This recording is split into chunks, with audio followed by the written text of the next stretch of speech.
I guess this is like an almost part of the ritual of this video series is lighting the candle on camera. That just kind of started and now it's a thing.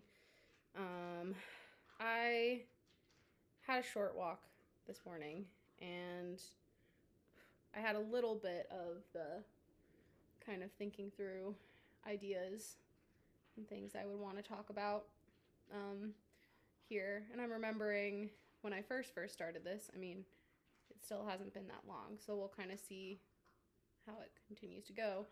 But when I first started this, I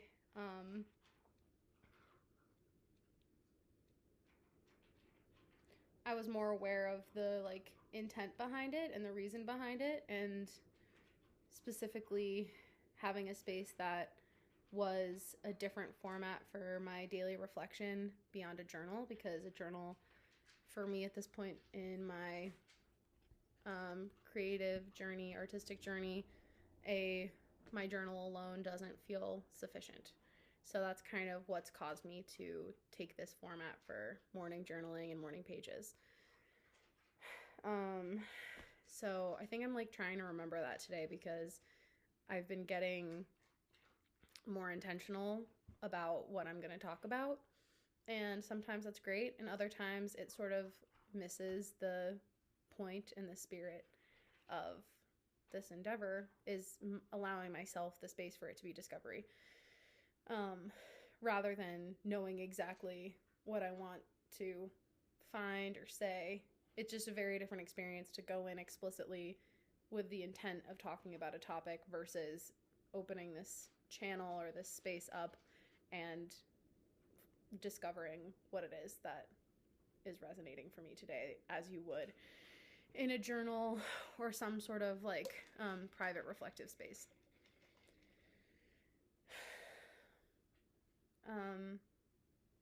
I was thinking about on my walk that maybe I would talk about the concept of endurance, specifically spiritual endurance and creative endurance. And I don't really know actually how much I want to talk about that now that I'm here. I feel like on the most surface level and the most simple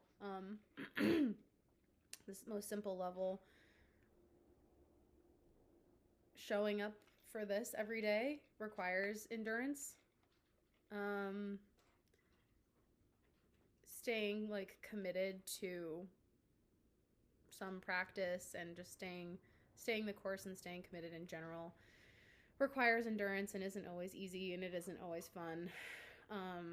And sometimes there's like some digging deep that has to happen to kind of show up. I think also, like, I want to say like less, but I think also this isn't meant to be talk therapy where I expose the guts of my soul and cry on camera for the internet. That's not meant to be the point, although sometimes it can kind of feel like that's the direction that it should go in. So I think I get more out of using it as really like an exploratory space rather than like an exploratory space, but trying not to make it about myself. I have plenty of venues to think about myself and my own journey and kind of like whatever I'm working through. Obviously there's an element of this that is about myself, just by the fact that it's me talking to essentially myself and everyone who watches this, which is not nobody, so thank you. Well, unless Substack lies and just tells you that people are watching and they're not. And I know people do click it and then click off, but whatever. But yeah, like the point is to hopefully explore things that are beyond myself, that I obviously resonate with and want to talk about. But yeah, so endurance, I think that will inevitably be something that comes up, and it's already come up. The piece I wrote about ideas, called About Ideas, is about discipline and endurance with creative enterprise. And I've talked about it other places here, what it means to have creative endurance and spiritual endurance. And it's something I reflect on a lot, because sometimes I don't want to show up, and sometimes I don't want to do the stuff. I don't want to do it. Like anything, that's hard. And I wonder if a huge part of aging is just getting better at doing all the things you don't want to do, and just kind of just getting better at doing it. Sometimes it feels like that is what aging is, especially thinking about having kids. Then you're doing not only all the things you don't want to do for yourself, but you're doing them for others, like for another person. That is your child, but still, I mean, a dog is a small part of that, where you take on additional responsibility to go beyond the call of what's required. And you definitely do feel like a child a lot of the time. You definitely do feel like a child a lot of the time, like an actual human baby. I'm wearing a new necklace. Well, it's not new. I haven't worn it in a long time. But I do love this necklace, and yeah. If he starts barking, I'm just gonna call it and leave. But it's nice to add it back into my rotation, and yeah, I feel I made a comment about candles, that I could talk for an hour about candles alone, and I probably could do that for jewelry, and specifically necklaces, but jewelry, and I'm not gonna do that. But maybe in another video. Whoa.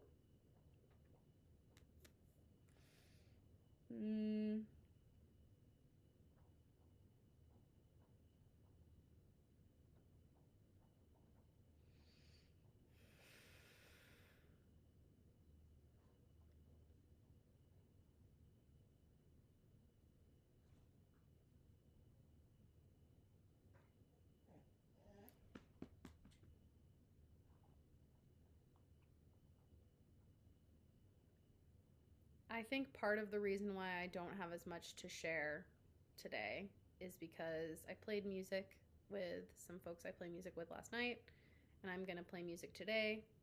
And that always kind of empties out my brain in a really positive way.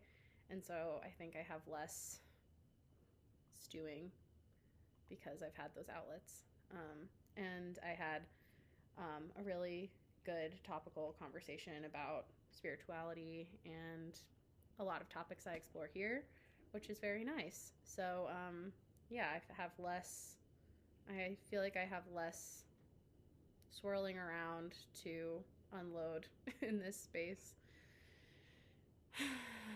I kind of want to give a little bit of like a tour, a bit more of my space that I have here, and maybe I'm probably not. Actually, here. There you go. So I'm going to give a little tour of this space, some grounding. So I show this all the time. This I got around my birthday. It's a little candle holder, and I have a bunch of different pillar candles that I use here. And yeah, I will make my hour-long video about candles at some time. I'm listening to an audiobook right now called The Tibetan Book of Living and Dying, and it talks about the importance of cultivating your meditation space, and I consider this my meditation space, and it feels cultivated. It's a little bit flexed, like some of it moves, and I think that's okay. And I could maybe do a little bit more. I feel like my little Yeti thing is part of maybe this is my Buddha right now. It says to have like a little Buddha or some sort of figure. I think my Yeti stuffed animal that's in the background of my videos and in the background here is my little spiritual icon, maybe. Where will I start? Okay, so I have shells in different places in my house. I have always, for the most part, lived in coastal areas. I love the beach. And so, yeah, so I have a little shell here. I should not have done that. Where I keep my like the discard of my matches. That was very stupid of me. And I also have Palo Santo, which you probably see me light in these videos. I might light Palo Santo too much, and I talked about it in another space, just about there are a lot of like ethical questions about Palo Santo as a product, and you know that it's Palo Santo literally means holy wood because of the benefits of this tree that is found in the Amazon for its healing properties. And I definitely, you know, I don't have any scientific literature at hand to back that up, but I definitely notice positive benefits from lighting it and having it be part of my home and meditation practice. I bought this bundle a really long time ago, and I still have a lot. I feel like this amount might last my entire lifetime. I'm not sure. And when it's done, when I've used all of it, and I mean, I light it pretty much every day. Yeah, every day. So when I'm done with what I have, I'll probably have to revisit. I have some sage. Sage is a little different, and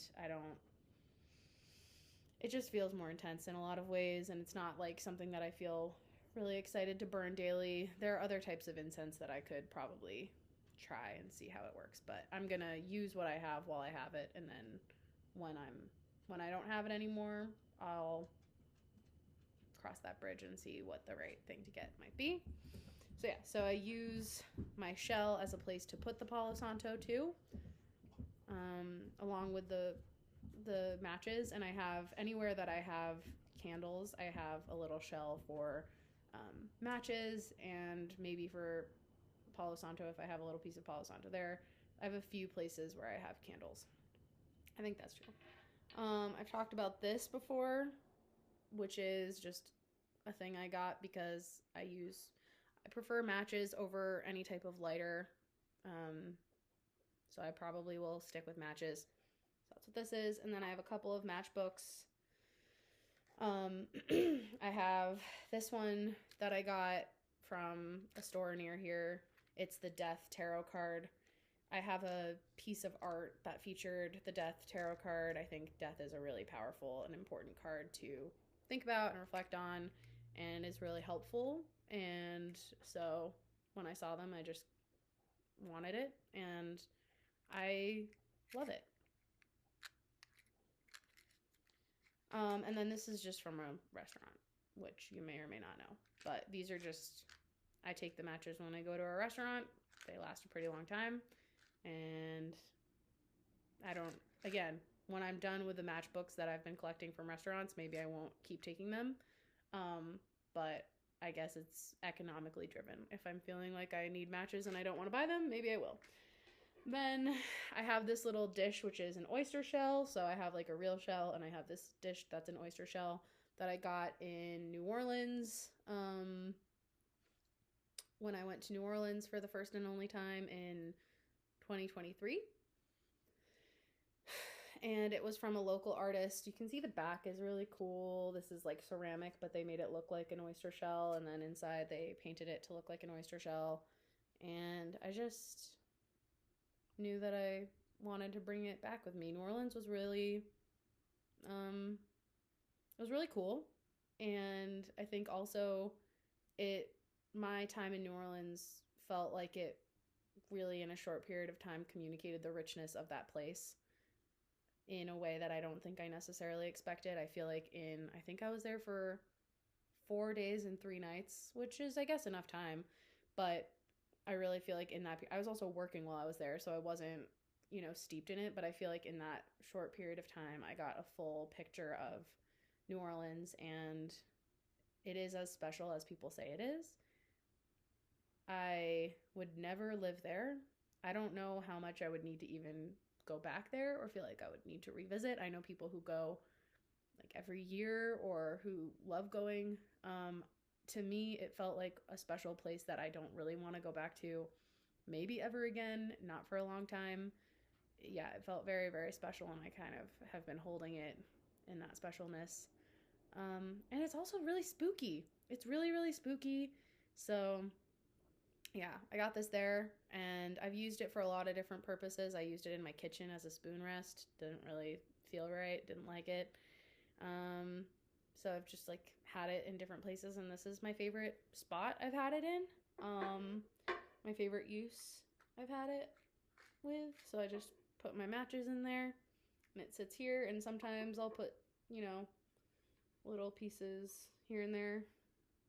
I also have this coaster and my water. Oh, 15 minutes of talking about my meditation space. Well, while I'm talking forever anyway, this table is a table from my dad who passed away, who was a furniture designer, interior designer, yada, yada, yada. And I just love this table. And I have a lot of things from my dad around my house. And I should probably, the fact that I'm saying this here, you just know how much I've thought about the fact that I really need to like do a culling of stuff from my dad and put it into storage or sell it or move it. And I think I've just been kind of lazy because it's hard. But this table is definitely not one that I will get rid of. I love it. And I love having functional things from him be what has remained, because there's like this passive presence too. You know, he's passed, but having a table, it's not like every time I use the table and every time I see the table I'm thinking of grieving my dad, but having it passively there, I'm aware of that he lived and he was here and the impact he had, and it's kind of like keeps him alive. Sometimes maybe the past is sometimes too present for me, so that's some work for me to do, but yeah, that is this little space that I love, and I'll talk to you in the next one.